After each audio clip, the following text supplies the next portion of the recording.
for his remarks. I join in the request to hold over the nominees for 1 week.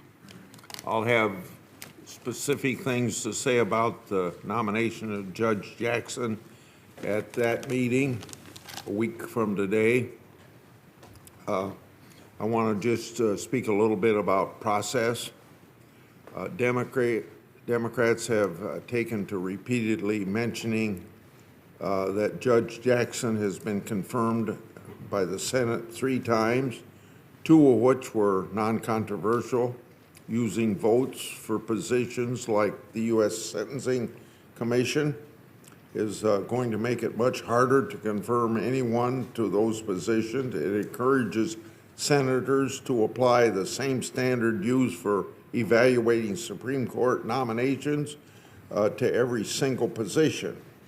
If Democrats had applied the approach that they want Republicans to use now, that would be one thing. But we know that they haven't. Democrats have voted against nominees who were confirmed unanimously for the circuit court. President Biden did that 4 times as a United States Senator.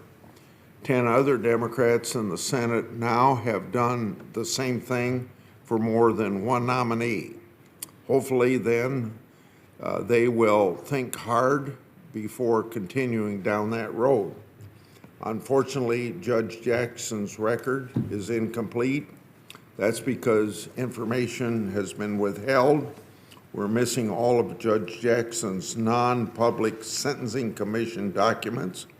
The Obama White House held back 48,000 pages of documents.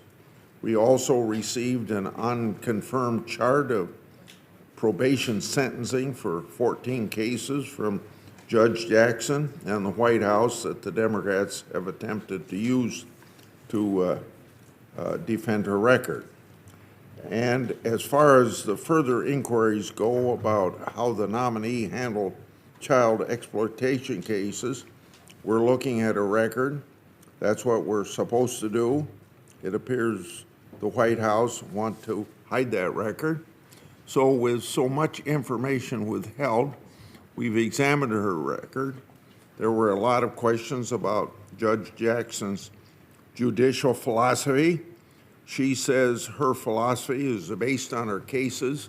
That's more of a case of making a case for judicial process than it is judicial philosophy. One senator on the other side noted that he didn't think that he'd ever heard a nominee get so many questions on that topic of judicial philosophy.